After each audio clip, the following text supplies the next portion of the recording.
From the Corner Office is brought to you by Synovus Bank, championing business growth through trusted, relationship-driven banking throughout the Gulf Coast region. I've had the pleasure of getting to know Tim Cartwright over the past decade or so, as he has led the Tamiami Angel Fund, which invests in startups and companies worldwide from its home base in Naples. Tim is an articulate, whip-smart entrepreneur who always has some strong insights about how to be better at business.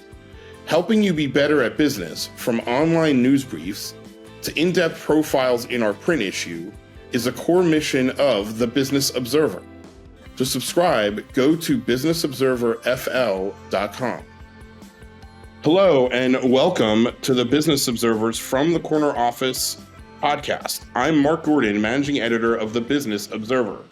Today's guest is Tim Cartwright, partner and co-founder of Fifth Avenue Family Office and chair of the Tamiami Angel Funds. Tim, welcome, and thanks for being here. Thanks, Mark. Great to be here. Excellent. We're going to get into Tamiami Angel Funds and Fifth Avenue Family Office and investing in a few minutes. We're going to talk about what all you do there.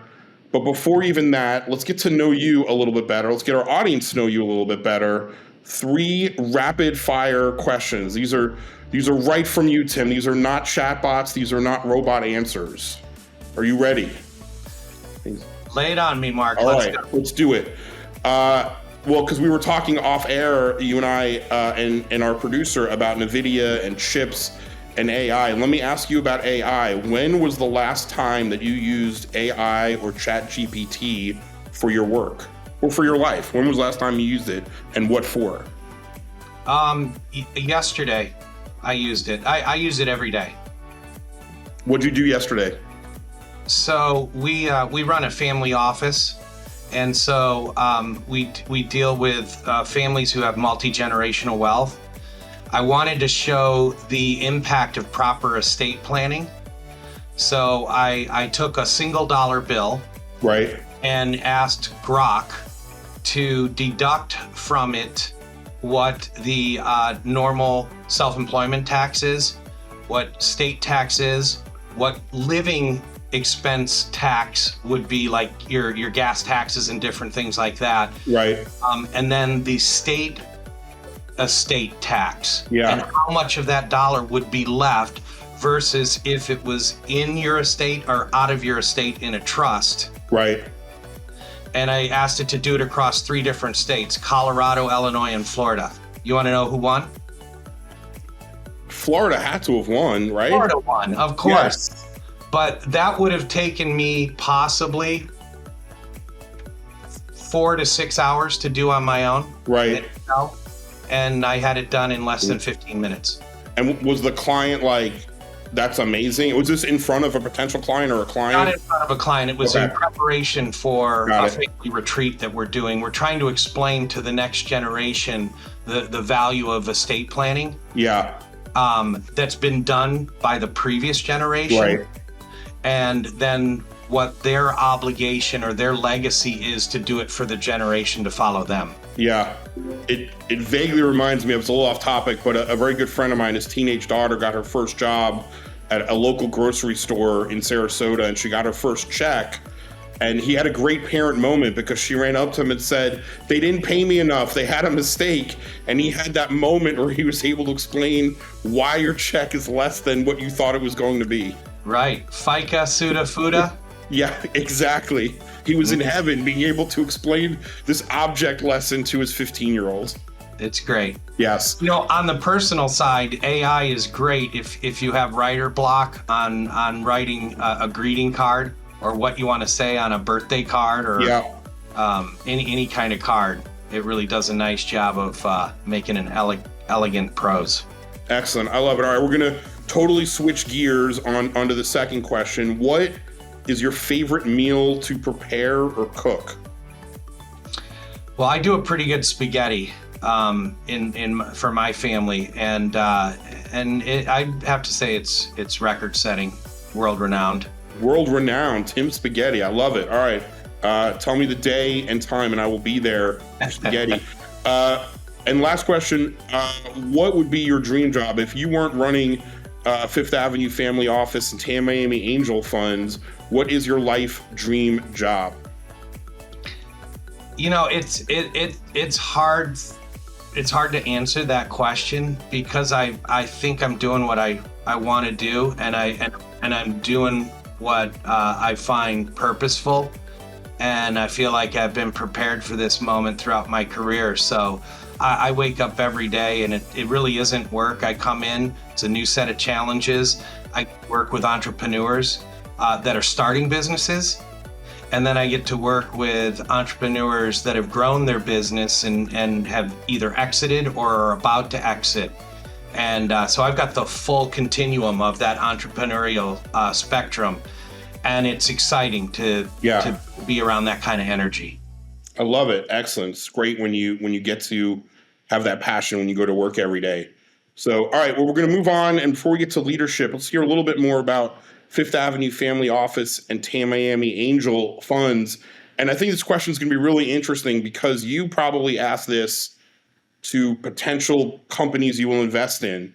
So what is the elevator pitch? Explain to us what Fifth Avenue Family Office is and what Tamiami Angel Funds. What's your elevator pitch to both organizations? Yeah, so Fifth Avenue Family Office is a multi-family office that works with a select group of high net worth families with multi-generational wealth. That's the elevator pitch. If you double click on that, we work with their investment management, their estate planning, and legacy planning aspects of their life. A family business or an entrepreneur starts a company with a goal in mind. That goal is to pursue their dreams and along the way make money. And then they have a chance at the end of their work life to either do succession planning or exit planning. Succession planning would be passing it on to their next generation, passing it on to the management team, some sort of succession plan, or just an exit, a complete takeout. In either case, that's a milestone event because they started with something with the end in mind. And we can help them coach them through that. If they're fortunate enough to have a lot of liquidity, we want to make that liquidity or that wealth be a blessing, not a burden. You think of a lottery ticket winner that gets a lot of money and they end up bankrupt, in 2 years, 2 to 3 years. We don't want that to happen. So we really get to know the family and help them, as I mentioned before, with the estate planning. And then all their various asset allocation plans, and then prepare the next generations to inherit that wealth. So that's the elevator pitch and a little bit of a double click on Fifth Avenue Family Office. On the Tamiami Angel Funds, the Tamiami Angel Funds are a committed capital, blind pool member managed fund organized to invest in startup companies with high potential. Got it. So and with that entity, specifically Tamiami Angel Funds, I mean, the other one too, but you've been around a lot of interesting, compelling leaders who started some ultra successful businesses and some that didn't work out as well. What have you learned? Sort of what goes to the top of your list that you've learned from working with these these leaders of these organizations?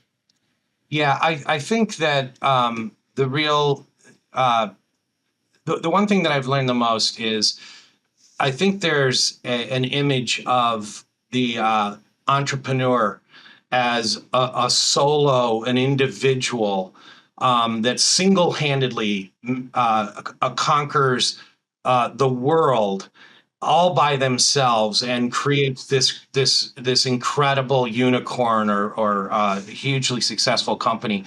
And I do think that that's a myth. I think that it does take a team.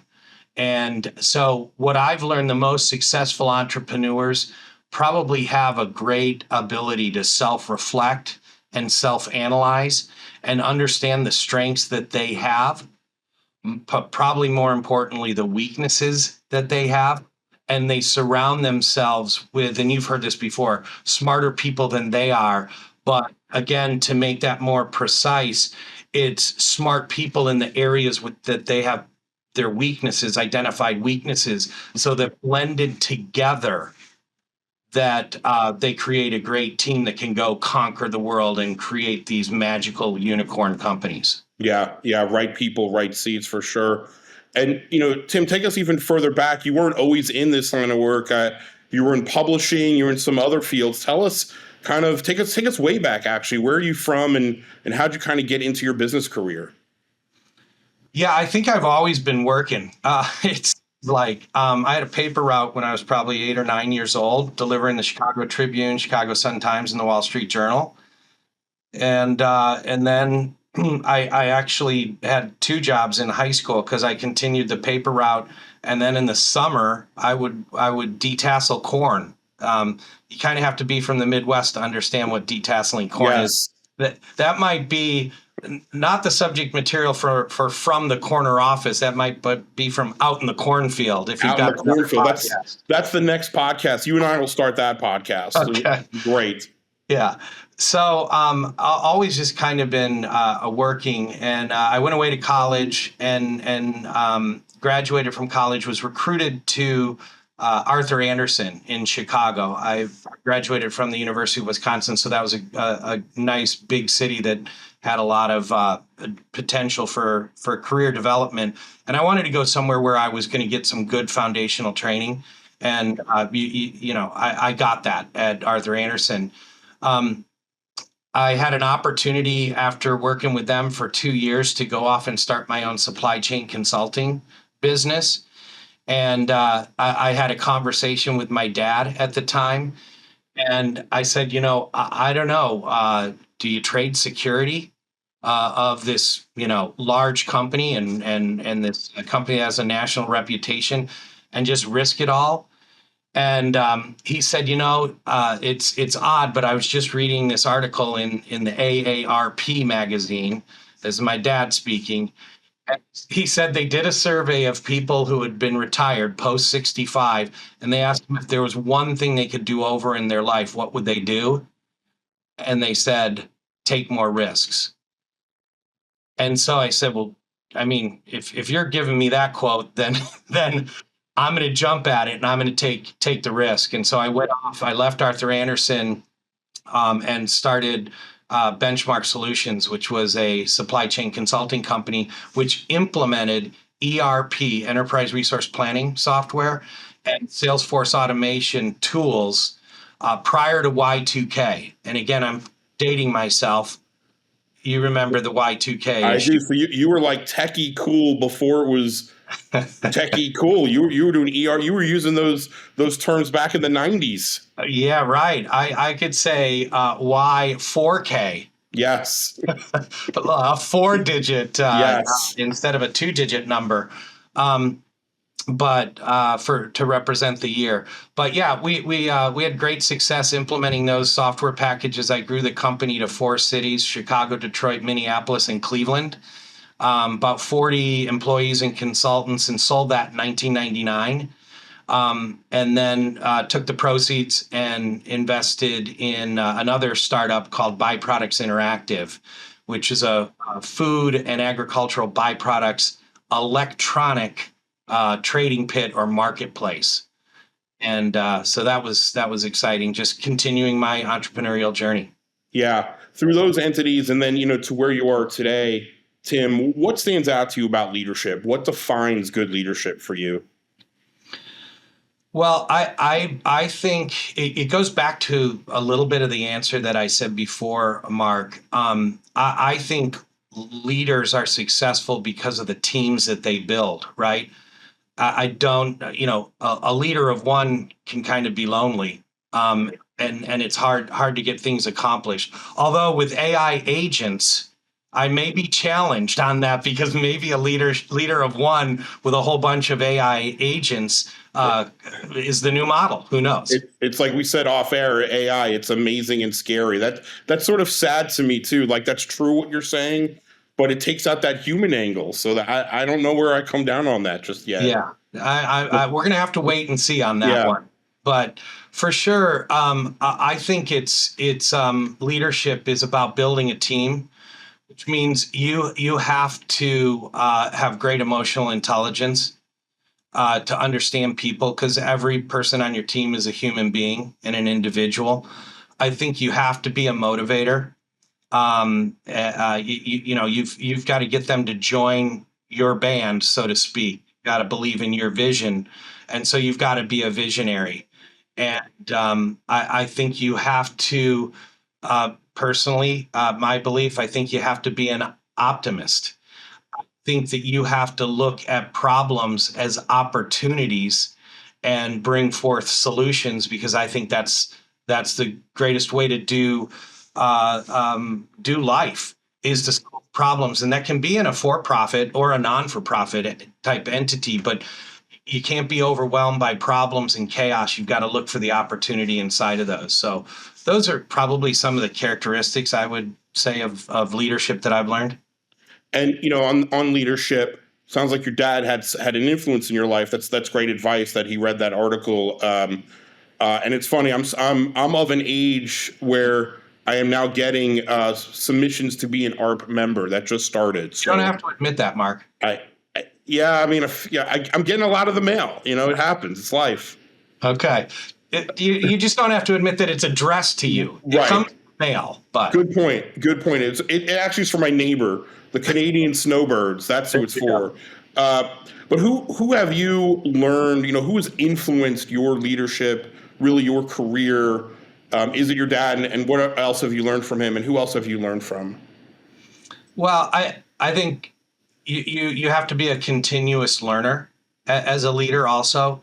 So you read books. So I can tell you two books that probably impacted me the most: Jim Collins' Good to Great. I love the concept of his level 5 leadership operates at the intersection of professional drive and personal humility. I think that's just something I always remind myself of. And then I love Rick Warren's Purpose-Driven Life. I think God gives everybody a unique skill set and a unique being. And it's about really tapping in and finding that purpose and having a servant leadership mentality, because I think that unlocks that team that I mentioned before is so important to accomplishing things in life. Is you have to come into work on your purpose every day and say, how can I serve the team around me to achieve these great goals? Yeah, you're right. Knowing that why is so important. And then, as you said, having that vision and sharing that vision with your team. Yeah. Switching gears a little bit, I'm curious about sort of resilience and coming back from those failures or things that didn't go your way. Again, going back to investing, you've invested and had the opportunity to invest in probably dozens, if not hundreds of companies. Sometimes they don't go your way, right? And it doesn't work out the way that you hoped or wanted it to. As a leader, how do you turn around? How do you overcome failures and setbacks? I think you have to admit that it's part of the experience. No one's perfect. And I think you have to take it from a data analytics perspective. So you have to learn your lessons from your failures. Why do athletes watch game video of their performance? Because they're in a pursuit of excellence, and they know that failure happens when you are trying to do great things and you're striving. It's just part of the human existence. But the ability to analyze that failure and possibly eliminate the pieces that contribute to that failure will allow you to perform at a higher level and get closer to that excellence standard that you're going after. So I think failure is just part of the process. You have to learn to accept it, but you really have to also have the discipline to go back and learn the lesson from that failure, not ignore it. Is there an example in your career, whether, pre where you are now, when you own businesses, that stands out in your mind as something that you learned a lot from, a lesson? Well, yeah, I think one thing that jumps out is when I first moved to Florida and I was looking for a job, I got hired by a boutique investment bank. And 9 months later, I was fired. Oh, wow. Yeah. And I'm like, wow, that's a rude welcome to the That's a state of blow. Florida. Yeah. Yeah. And so I had to look at myself and have a deep conversation with my wife about what do we do now. We said we're going to stay here in Florida, and Tim, you've got to analyze what it was in that environment that contributed to this, and what it was about yourself that contributed to that. And I think that challenged me to go back out on my own. I think I realized I was an entrepreneur. And I realized that I needed to invest in myself to become a better leader and a better communicator. And I think that's when I learned a lot about emotional intelligence. Yeah. Yeah. Good points. All, again, going back to the companies you've invested in, you've heard a lot of elevator pitches and stories about business, about that particular business or entity. What role does storytelling play in good leadership for you? How important is storytelling in good leadership? Well, I talked about motivation. I think you got to be a good storyteller to motivate people. You have to give them the why, to use your term. And we talk a lot about, and I'll take you into the startup investing world, right? When you're investing in a startup, it's very difficult to establish the value of the company, right? And the value of the company will determine how much the investor is going to own of the company, right? So if a company, for example, just simple math, if a company is worth $2 million before an investor puts $1 million in, after the investor puts $1 million in, the company is worth 2 + 1 or 3. How much does the investor own? 1/3, because they put $1 million into a company that's worth $3 million. Well, trying to arrive at that first number, 2 million, is incredibly hard. People will say, is it art or is it science? Art or science, yeah. Right? And when I'm giving speeches like I was in Tampa 2 weeks ago, I say, it's storytelling. It's not, it's a blend of art and science. It's really you telling the story, painting the picture to get that investor to believe that you are the one that's going to solve the problem that these customers have in a particular marketplace. And even if a competition comes in or is existing, that you're so passionate and so resilient that you're going to be the one to bet on. Because competition isn't a bad thing in a market. Competition actually means there is a market, right?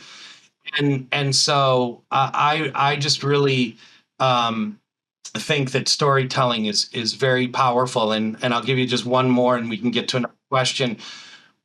When you've got the investor ready to invest, and you can stop selling, and they're giving you a buy signal, is when they start repeating the story using the same words you used to describe their company to them. That's when you stop selling. That's a buy signal, and you put the investment paperwork in front of them. That's like the aha moment where as the entity, that you got them, so to speak, that they're understanding what you're providing or what you're selling. Yeah. And fundraising is selling, right? Yeah. And Sure. There are a lot of people in selling that will talk themselves out of a sale. And it's really important to understand when you have a buy signal, stop talking. Yeah. Buy signals. I like that. It's not necessarily leadership. It kind of is, but to the flip side, what do you recommend? Like, what's the biggest not to do? If you're pitching to people like you have a startup company, you're at a Shark Tank type show, whatever, with local investors, what's the biggest not to do thing that you would suggest to entrepreneurs? Well, I'll give you a scenario or an example. I don't expect an entrepreneur to know everything. Yeah. Right? That's why we have AI. Just kidding. Yes. No, but sometimes it's difficult for you to know everything about your startup business. And in fact, when you're interacting with investors, you actually are gaining knowledge about your business. So if you think about it that way, everybody you interact with and tell your elevator pitch is going to give you data about your business, and you should take it in. So here's the don't. Don't lie. Tell the truth. If you don't know the answer, it's okay to say, that's a really interesting point of view. I don't know the answer to that, but I'm going to look that up and I'll follow up with you tomorrow. If you don't follow up, don't expect the investor to follow up with you. Interesting. Yeah. So humility is important. Yeah. Humility, attention to detail, and follow up. Say what you're going to do and do what you say. Yes. Excellent. Well, Tim, as we're winding down here and as we're winding down in 2025, that's not true. Can't be. Can't be. Is it November already? It's wild and true, but it is. Time flies, definitely. What are you looking forward to? What's sort of on the horizon for Tamiami Angel Funds and your other entities? What's top of mind for you going into next year? Well, we get the chance to serve new families next year. We're always growing, so we're in line to grow the business on that side. It's really impactful. Like I mentioned when we started this, doing these multi-generational family retreats is so powerful. We did a family retreat about a month ago, and we shared with the second generation that their 5-year-old daughter was worth $92 million already. and it shocks people. Right? Wait, what? Yeah, exactly. And you can imagine there needs to be a lot of emotional intelligence, a lot of counseling, a lot of planning and preparing, because values and purpose are what are important, and that's why the liquidity was created in the first part. So a lot of counseling that has to go into that. I love that kind of work. So I'm really looking forward to that on the family office side, continuing to interact and grow our family office business. On the Tamiami side, we just had a strategic meeting this week. We are looking to deploy in some new industry sectors. We are looking to deploy, for example, in defense technology. And Mark, you're in Tampa. I think Tampa has a really unique situation with Southern Command being in Tampa and a number of the armed services being there. So Florida and Tampa is pretty well positioned there. We're going to be hunting for deals there. On the Space Coast, we want to make some investments in space, drone, or aerospace. And we're going to be hunting for deals over in Space Coast and the Kennedy Space Center. So we're looking to explore some of these, what we would consider growth industries and industries of the future, and place some bets in some startups. And we think Florida is a great place to look for those deals. Excellent. Well, a lot happening at Fifth Avenue Family Office and the Tamiami Angel Funds. Tim Cartwright, thanks for joining us on the From the Corner Office podcast. Mark, it was a pleasure. Really enjoyed it. Thank you for listening to the Business Observer From the Corner Office podcast. I'm your host, Mark Gordon. This podcast was produced by Reed Corley of the Corley Company in Sarasota. To hear more episodes of From the Corner Office podcast, go to businessobserverfl.com.